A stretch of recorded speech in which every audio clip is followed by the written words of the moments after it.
Bonjour à tous, bienvenue à ceux qui nous rejoignent maintenant. Il est 8h10 dans la matinale RCF, l'heure du grand invité.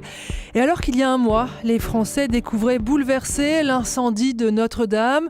Alors que le brasier est maintenant éteint, que l'émotion est retombée et que les polémiques sur la reconstruction ne cessent d'enfler, notre grand invité ce matin dans la matinale RCF est historien, spécialiste de la cathédrale, mais également ingénieur des BTP. Olivier Tchalut, bonjour. Bonjour. Vous êtes le porte-parole de l'Association des scientifiques au service de la restauration de Notre-Dame. Vous êtes en train de terminer une thèse sur l'histoire du chantier médiéval de la cathédrale, une thèse commencée il y a 6 ans. Vous avez été, jusqu'à il y a peu, le responsable de l'équipe des guides bénévoles de Notre-Dame. Pendant près de 10 ans, vous l'avez fait visiter quasiment chaque semaine. Vous avez donc une fréquentation et une connaissance presque intime de la cathédrale. Et puis, je l'ai dit, vous êtes aussi, ce qui ne gâche rien pour les questions qui nous importent aujourd'hui, ingénieur en BTP. Alors, il y a un mois, la flèche de Notre-Dame et sa toiture partaient en fumée, causant des dégâts immenses. Comment avez-vous vécu ces moments rétrospectivement ? Qu'est-ce qui vous reste maintenant ? En fait, c'est... Sur l'instant, j'étais sur le parvis à rien pouvoir dire, en fait, à constater l'incendie qui était derrière cette façade, que j'ai finalement pas tellement vu, parce que j'aurais été sur le côté, j'aurais vraiment vu les flammes. Là, on voyait juste les flammes qui passaient derrière la façade, mais le feu lui-même, on l'a pas directement vu depuis cet endroit-là. Pendant 4-5 jours, l'émotion était là quand même. Je me suis rendu compte que c'était compliqué d'en parler, c'était compliqué d'avoir les idées claires un peu sur ce sujet. Un peu un état de sidération ? Oui, c'est ça. Et puis après, de toute façon, cette date du 15 avril appartient maintenant à l'histoire de la cathédrale. C'est une des dates marquantes de l'histoire de cet édifice. Et maintenant, il faut regarder vers l'avant et savoir ce qu'on va pouvoir faire pour que tout se passe le mieux possible. Vous qui étiez un proche, un habitué de la cathédrale, qui la connaissait dans ses moindres recoins, pouviez-vous imaginer un tel drame ? Aviez-vous pressenti ses fragilités ? On savait que la charpente était un objet fragile. On était très fiers d'avoir une charpente médiévale à Notre-Dame. C'est pas unique. C'est pas fréquent. Mais c'est rare quand même. Ça reste rare. Ça reste un objet fragile. Maintenant, de là à s'imaginer un tel drame, non, évidemment, on n'imagine pas que quelqu'un puisse avoir un accident. Là, la situation est la même. La situation est la même. Il y a des gens qui disent qu'on n'a pas pris assez soin de notre cathédrale et que c'est peut-être pour ça qu'il y a eu un incendie. Alors sur les détails, la façon dont ça fonctionnait en termes de préservation, de sécurité de la cathédrale, moi j'étais pas dans ces rouages-là, même si c'est des sujets que je connais professionnellement. En revanche, ce que je peux vous dire, c'est que je connais personnellement Philippe Villeneuve, qui est l'architecte en chef de Notre-Dame, qui avait particulièrement la responsabilité d'en prendre soin, ainsi que les gens de la DRAC. Et toutes ces personnes-là, tout cet écosystème qui gravitait autour du bâtiment a toujours travaillé en très très bonne entente et il n'y a jamais eu de conflit, de tension. Il ne faut pas faire de faux procès. Non. Pour moi, de ce que j'en vois en ayant été à proximité et en étant un professionnel du sujet, je peux vous dire que ça fonctionnait très très bien. Qu'est-ce qui se passe en ce moment à Notre-Dame ? En ce moment, on sécurise. Alors moi, j'ai pas eu l'occasion d'accéder. La cathédrale est pour l'instant une boîte noire. Les gens qui ont à travailler sur le terrain travaillent et ce sont des bons professionnels. Ils font leur travail convenablement. Ils sécurisent les rives des voûtes qui risquaient de tomber. Ils sécurisent les risques d'infiltration. Ils sécurisent les vitraux. Enfin voilà, tout ce qui est nécessaire. Finalement, Olivier Tchalut, est-ce qu'on connaissait si bien que ça notre cathédrale ? Est-ce que nous sommes en train de vivre ce drame ? Est-ce que c'est pas l'occasion d'approfondir les connaissances de la cathédrale, paradoxalement ? C'est sûr qu'il y a un paradoxe. La cathédrale, elle est connue de tout le monde sur la planète, mais finalement, elle est mal connue des chercheurs. C'est un objet mal étudié, peu étudié ? C'est un objet pas assez étudié. Pas assez étudié. En 11 ans à fréquenter la cathédrale de façon hebdomadaire, à chaque fois que j'y retourne, à chaque fois je vois quelque chose que je n'avais jamais vu. Et puis les remontées d'informations récentes vers l'association qu'on a fondée, avec des éléments qui viennent de partout dans le monde, nous font faire des découvertes, et en particulier des peintures sur les voûtes que j'ai découvertes grâce à des relevés photographiques haute définition la semaine dernière, qui étaient des éléments dont on ignorait totalement l'existence et qu'il va falloir, j'espère, qu'on puisse préserver. C'est-à-dire que cet incendie a suscité un électrochoc dans la communauté des chercheurs, des scientifiques, mais aussi des amoureux de Notre-Dame, et c'est l'occasion de mettre en commun toute cette connaissance ? Exactement. Et là, on a vraiment une communauté scientifique qui partage, qui a envie de travailler ensemble. Ça fonctionne bien. Alors, tout n'est pas gagné, tout est évidemment compliqué, mais on a la capacité capacité, notamment nous, associations, de fédérer des domaines de recherche qui sont en général assez fragmentés. Parce qu'on est une association qui est un organisme assez souple, et puis parce qu'à la tête de cette association, il y a des gens qui ont des profils mixtes, comme le mien, et qui sont du coup capables aussi bien de parler avec des archéologues et des historiens d'un côté, que de parler avec des physiciens et des chimistes de l'autre côté. Un mot quand même sur ces fresques dont vous venez de nous parler. Alors ce sont des peintures qui sont sur les voûtes, en fait, des faux joints et des encadrements qu'on voit le long des arcs en rouge, en vert, en bleu. Qui remontent à quelle époque Alors moi je sais pas, d'abord c'est pas mon domaine de spécialité, et puis ensuite c'est difficile de dater à partir de photos, mais ça évoque tout à fait ce qu'on a vu à Chartres, ce fameux chantier qui a fait beaucoup...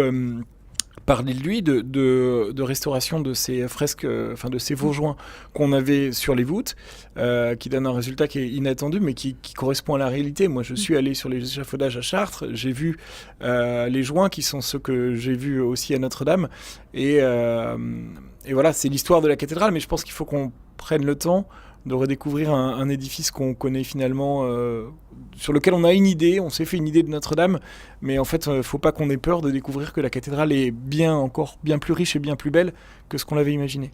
Olivier de Chalut, je l'ai dit, vous êtes historien, vous écrivez une thèse sur le chantier médiéval de Notre-Dame de Paris. En quoi vos connaissances sur la cathédrale moyenâgeuse peuvent-elles être utiles pour les travaux à venir ?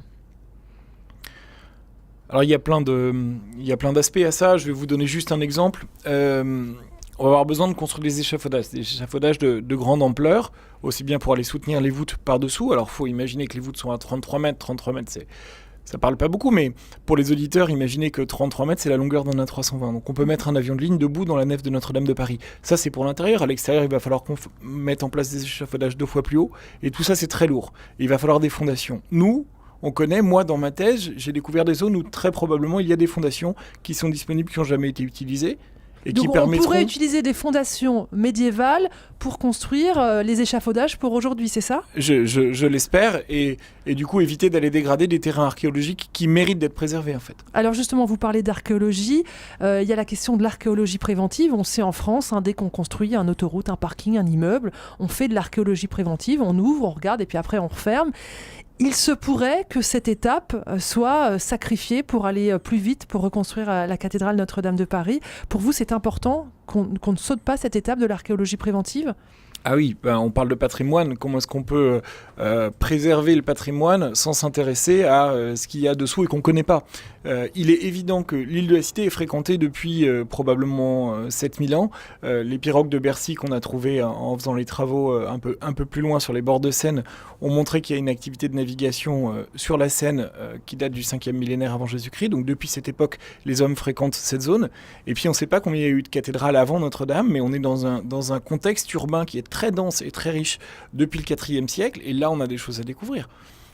On fait visiter la crypte à Saint-Denis, on fait visiter la crypte du Parvis qui est sous la cathédrale. À Cluny, on préserve le frigidarium, qui est les éléments qui nous restent des termes romains. Tout ça, ça intéresse le public. Pourquoi faire table rase de ce qu'il y a sous la cathédrale ? Alors le débat actuel, Olivier de Chalut, se focalise sur la question de la reconstruction ou pas de la cathédrale à l'identique. Pour vous, est-ce que la question se pose dans ces termes ?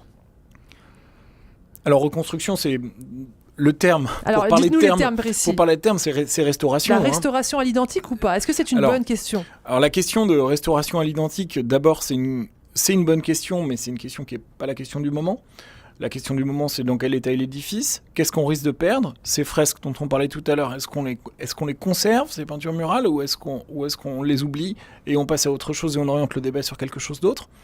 Et ensuite, évidemment, il va falloir prendre le temps de réfléchir à tout ça. Alors peut-être que ça vient trop vite.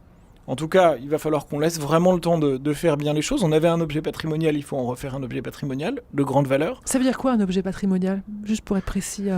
C'est un objet pour lequel les hommes ont réfléchi, se sont donné du mal, qui est un objet d'héritage en fait, et dont les hommes seront fiers dans 10 ans, dont les hommes seront fiers dans 100 ans, dont les hommes seront fiers dans 300 ans. C'est ça le sujet, il ne faut pas faire quelque chose à la va-vite. Un objet patrimonial, ça, pour vous, c'est une des priorités, respecter cette dimension-là. Il y a d'autres priorités pour vous ? refaire de Notre-Dame de Paris une église. Là, je m'exprime plutôt en tant que chrétien et membre de ce qu'on appelle la famille cathédrale, davantage qu'en tant que scientifique. Mais évidemment, quand on prend les racines de cet objet, cet objet, il est fait pour ça. On ne peut pas le détacher de ça. Et ça, il faut évidemment le respecter. Et puis, c'est un lieu de recueillement au-delà des fidèles catholiques. La cathédrale est un lieu de recueillement pour les gens qui viennent du monde entier à Paris. Il y a quelque chose qui se passe ici. Cette ferveur, cette masse financière qui a été dégagée en très très peu de temps, moi, elle ne me surprend pas. Parce que, comme me l'avait dit Emmanuel Leroy-Ladurie, il y a des endroits singuliers au monde où le moindre événement a une répercussion sur l'avenir du monde, sur le destin du monde. Et c'est ce qui se passe à Notre-Dame. Et on le sait, la cathédrale est comme ça. Cette vocation cultuelle de Notre-Dame de Paris, ce n'est pas une évidence aujourd'hui de la maintenir, de le conserver ? C'est une évidence sur le papier. Après, la question, c'est comment on le fait. Typiquement, on cherche à mettre en valeur, évidemment, l'aspect patrimonial de la cathédrale, ce qu'elle est d'un point de vue historique, et c'est nécessaire, c'est important. Les gens, de toute façon, ne maîtrisent pas. C'est une question qui est difficile à aborder. Bon, très bien. Mais il va falloir qu'on mette en valeur ça. Si on le fait au détriment des espaces liturgiques, parce qu'on commence à installer des panneaux d'expo dans les bas-côtés, parce qu'on commence à mettre en place des maquettes, etc., qu'est-ce qui reste en fait du calme, de la sérénité de cet espace ? Olivier Tchalut, le président s'est engagé à ce que les travaux soient achevés en 5 ans. Honnêtement, qu'est-ce qu'on peut faire en 5 ans ? En 5 ans, on peut faire beaucoup de choses. On peut faire beaucoup de choses. Mais je pense qu'en 5 ans, on peut difficilement tout faire. Nous, on est à la disposition du gouvernement pour essayer d'évaluer quel est l'objectif qu'on cherche en fait. Est-ce que l'objectif c'est de réouvrir au culte ? Est-ce que l'objectif c'est de rendre accessible la cathédrale à des fins culturelles ? Et ça, il y a plein de manières de le faire. On peut créer un musée, on peut faire de la com sur Internet, on peut mettre en valeur des découvertes archéologiques, on peut rendre le chantier accessible. Il y a toutes ces questions-là. Est-ce que la question, elle est que la cathédrale, malgré tout ce qu'on en dit, est un outil économique fort pour la nation française, parce qu'elle justifie à elle seule une activité touristique importante ? Est-ce que c'est ça l'objectif ? Et à ce moment-là, comment est-ce qu'on arrive à créer de l'activité touristique autour de la cathédrale, mais en prenant le temps par ailleurs de faire les choses bien ? Alors, vous évoquiez tout à l'heure la manne financière qui est arrivée pour rénover Notre-Dame de Paris. Vous n'étiez pas surpris. Depuis quelques jours, la Fondation du patrimoine a annoncé qu'elle mettait fin à la collecte pour la cathédrale. On a reçu assez d'argent ? On a reçu trop d'argent ? En tout cas, il y a une chose qui ne change pas, c'est que la recherche, elle n'a pas reçu d'argent. Ça, la recherche française, elle a des idées. On n'a pas de pétrole, mais on a des idées. Donc, des idées, on aimerait les faire valoir. Du pétrole, on aimerait en avoir un petit peu, parce que, évidemment, tous ces travaux-là, il va falloir quand même qu'on arrive à les faire vivre. Il y a des entreprises privées, comme Arcadis, mon entreprise, qui m'a mis à disposition pour que je puisse travailler sur le sujet. C'est très bien, mais ça ne va pas suffire. Après, on arrête les robinets... on ferme les robinets, pourquoi pas, mais aujourd'hui on ne sait pas ce qu'on va faire comme travaux. Donc, c'est un peu prématuré, mais ça veut peut-être dire qu'on réouvrira les robinets, les demandes de fonds dans quelques mois ou... Ça, je suis vraiment pas la bonne personne pour répondre à cette question. On ne sait pas de quoi on parle en fait. C'est un enjeu politique ? Évidemment, il y a un édifice qui est connu mondialement, dont l'incendie a une telle répercussion. Évidemment, c'est un sujet politique, mais déjà au sens tout à fait noble du terme. Il y a des questions diplomatiques autour de ça, par exemple. Comment ça ? Le rayonnement du patrimoine français, c'est quelque chose d'important. La manière dont le ministre ou le ministère des Affaires étrangères met en valeur les actions patrimoniales françaises à l'échelle internationale, c'est important. Si l'UNESCO est à Paris, si ICOMOS est à Paris, si la France fait partie est le rédacteur le plus représenté dans la charte de Venise, c'est pas pour rien. L'émotion, on l'a dit, a été très grande. Alors, comment associer au mieux le grand public à toute cette entreprise de restauration ? En communiquant, je pense que vous, médias, vous avez un rôle important. Nous, on a le souhait vraiment de mettre en valeur, d'ouvrir nos recherches, d'ouvrir nos réflexions et même des questions. Il y a des réponses, mais il y a aussi des questions, et je pense que les questions ont même plus de valeur que les réponses, en tout cas. Partager des infos sur Internet. Nous, on a notre site sur lequel on publie... On mettra le lien, très bien fait comme site Internet, effectivement. Voilà, tous les jours, on essaye de faire des petits billets d'une 20aine de lignes pour expliquer une question, pour ouvrir une idée. Donc il y a ça, et puis après sur le long terme on aimerait bien pouvoir aller plus loin, exposer sur le terrain. Vous parliez d'un musée, comment on peut imaginer ce musée ? Alors l'imaginer, là c'est les autorités qui doivent se pencher sur ces questions si la question les intéresse. C'est sûr qu'il faut de l'espace. Alors il y a la question de l'hôtel-Dieu en ce moment qui est débattue depuis longtemps. Peut-être qu'on a une zone où on pourrait installer, peut-être remettre quelques tableaux qui viennent de la cathédrale qui ne sont pas abîmés, stocker des statues par exemple qui sont pour l'instant mises de côté pour éviter qu'elles soient dégradées par les restaurations. Ça peut être une solution. Il y avait l'idée de mettre en place une cathédrale éphémère sur le parvis, on peut exposer aussi des choses là. Il y a plein de solutions en fait. Aujourd'hui, le problème, c'est la coordination de tout ça ? C'est la coordination, c'est de savoir où est-ce qu'on va, où sont les objectifs, et puis aussi de remonter le champ des possibles. Comment ça ? Qu'est-ce que concrètement on peut faire ? Qu'est-ce que l'histoire de l'art a apporté au sujet ? Qu'est-ce qu'on peut faire en termes de relevé 3D ? On peut faire, je sais pas, on peut faire des escape games, on peut faire plein de choses pour faire réfléchir les gens sur ces questions. Donc il faut que on a plein de gens qui sont compétents sur un sujet ou sur un autre qui nous remontent des idées. Quelles sont d'abord toutes les idées, et puis dans ces idées-là on sélectionne. Donc vous avez besoin de temps. On a besoin de temps, on a besoin d'un endroit pour se réunir, pour travailler ensemble, on a besoin d'un petit peu d'argent. Olivier Chalut, vous avez un rêve, vous, pour Notre-Dame ?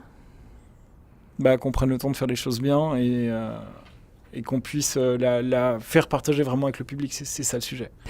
Merci beaucoup Olivier Chalut d'avoir été le grand invité de notre matinale. Je rappelle donc que vous êtes le porte-parole de cette association des scientifiques au service de la restauration Notre-Dame, avec un site internet www.scientifique au pluriel notre-dame.org.